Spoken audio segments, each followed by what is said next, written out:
I'm not really sure if it's really sunk into a lot of people just how important it was that David Frost resigned.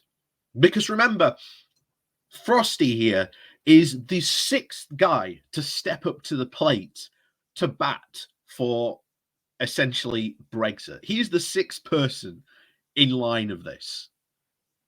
And his performance over the past year pretty much amounts to give me what we want, or I will trigger Article 16. And this time, I really mean it. Only to then say, if you don't give me what I want, we'll trigger Article 16. And of course, these threats continued all through last year.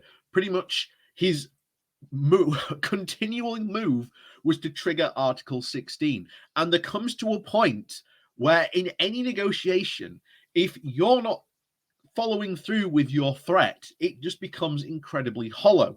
And it rings even more hollow the fact that we've now had Liz Truss step up to the plate herself and literally swing her negotiating strategy for the ball. And she's basically making the exact same negotiating demands as Frosty the No Man, as he has become known in Brussels.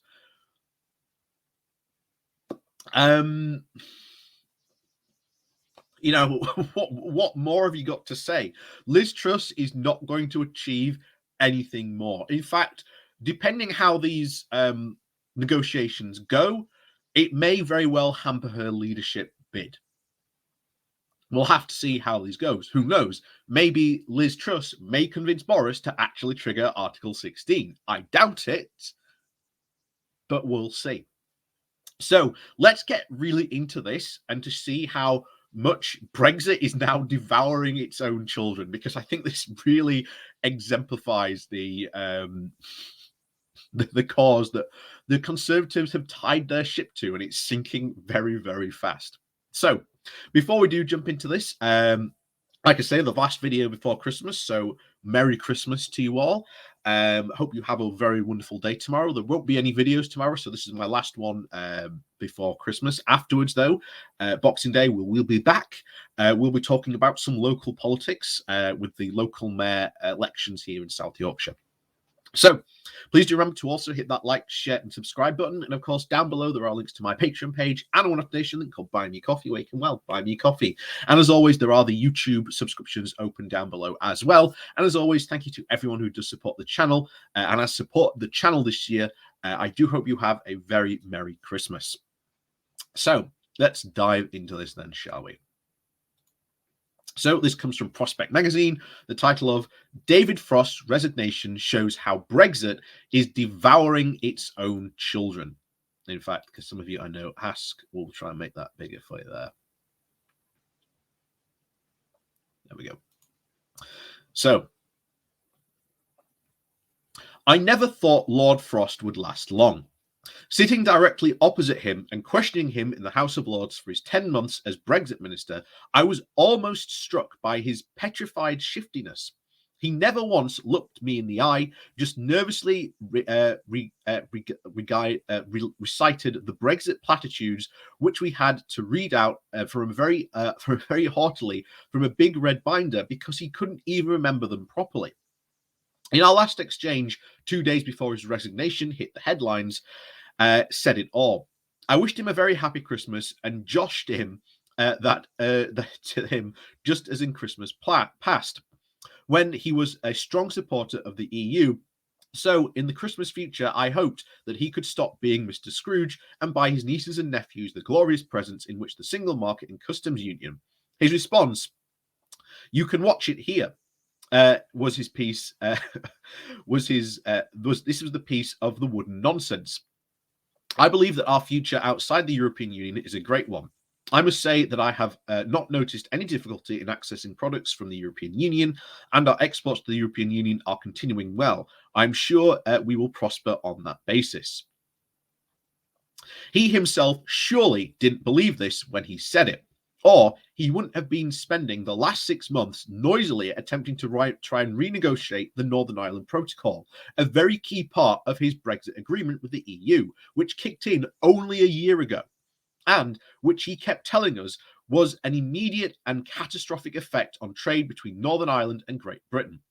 The negative impact on trade between Great Britain and the EU is equally undeniable. Just look at all those empty supermarket shelves and the chronic shortages of HGV drivers. He was in denial about that too. Even so, walking out on Boris so suddenly and publicly, and even claiming, like Steve Baker, to disagree with him on the whole direction of the government because it just wasn't right wing enough, and because it was taking some measures to stop the Omicron overwhelming the NHS, is an act of truly epic disloyalty.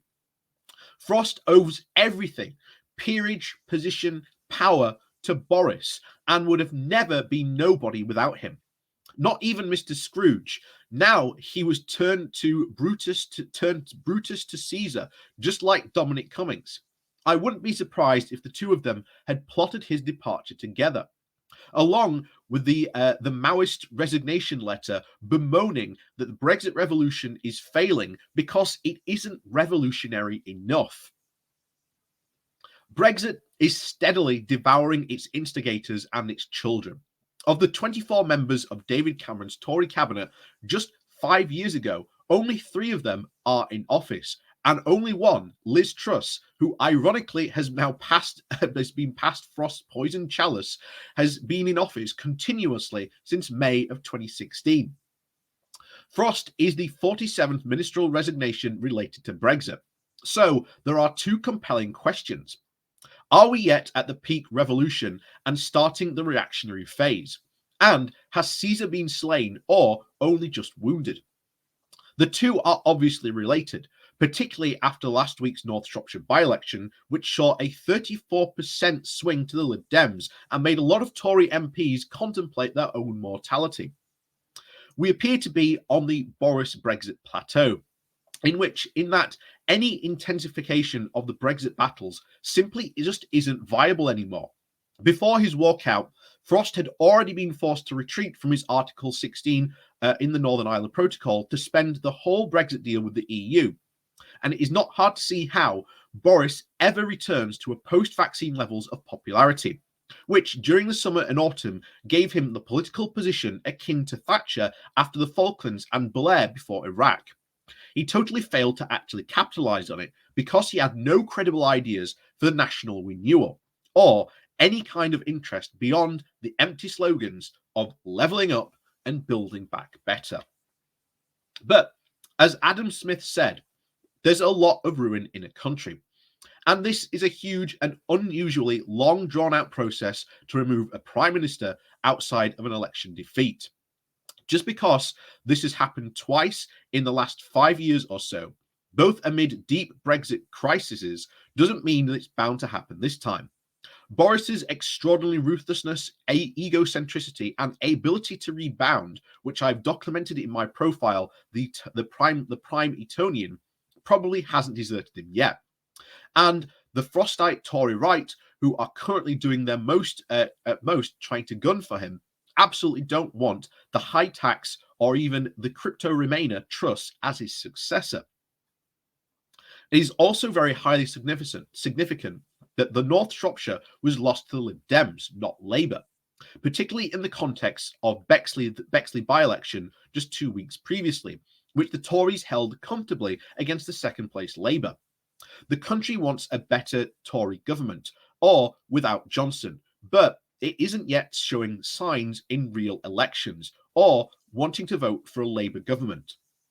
I remember all those SDP and Liberal by-election victories in the 1980s and early 1990s, followed by repeated Tory general election victories, the last of them in 1992 under a new leader because Thatcher had simply just become too unpopular and incompetent with the poll tax. We may very well be getting to that stage, but I don't think that it's the imminent Mr. Scrooge and apt apparel for Johnson in his project for the country that it has the personal litigiousness that may see yet another Christmas yet. But I do wish a glorious holiday and a A lot of glorious presents to all my readers, if you can find any to buy in the shops. So that's the situation that we are in going into Christmas. And I think I've said this before. I'd be very surprised if Boris Johnson is here at this time next year. I'd be very surprised. Will he make it? Of course, that is obviously the big question. Depends what happens really in the next coming months. May is the next lot of, shall we say, big local elections, and if the Tories lose big there, then there will be, I think, even more pressure on Boris to go. And I think that it is not others that will, shall we say, be the ones to do Boris in.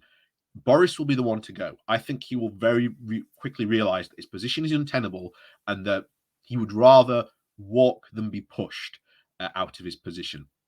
So, and then of course, it's the question of who steps up to the bat after that. Obviously, I've said before, the two main contenders, first of all, by a country mile, Liz Truss. I think these Brexit negotiations, depending on how they go, could very much hurt her career. We'll have to see how these negotiations go. But again, she ain't going to get anywhere considering she's taking the exact same line that Frost took. And bear in mind that he became known as Frosty the No Man. Doesn't bode well for, shall we say, Liz Truss's stepping up to the negotiating play. Of course, as we've mentioned there, Rishi Sunak, potentially definitely the second place at the moment. Again, we'll have to see how the economy goes, what he does in the next couple of weeks and months. But as we've said before, he's been openly sabotaging a lot of Boris Johnson's prime policies by basically just underfunding them. So we'll have to see where all this goes. This isn't going to, I think, go overwhelmingly well, certainly on Boris's part. But we'll have to see. We will have to see in all this. We'll have to see what happens next year. But nevertheless, it will be, I think, prove to be a very interesting year politically in what might happen for Boris and co. But you can never tell sometimes with politics. David Frost's resignation is obviously, I think, still going to cause, I think, a lot of waves. And we'll have to see, I think, what happens next year. Because I think a lot of Tory MPs this Christmas, as was said there, are going to be contemplating their own mortality, especially those in the red wall seats. So, as always, thank you very much for watching. Please remember to hit that like, share, and subscribe button. And of course, down below, there are links to my Patreon page and a one-off donation link called Buy Me Coffee, where you can, buy me coffee. And also the YouTube memberships are open down below as well. And a very, very happy Christmas to you all. Thank you very much to you all who do support me, even if it's just clicking those like and share buttons. Like I say, it helps out massively with the channel. And of course, thank you to you all, and have a very wonderful Merry Christmas. And we'll see you all on Boxing Day. So with that, see you all then.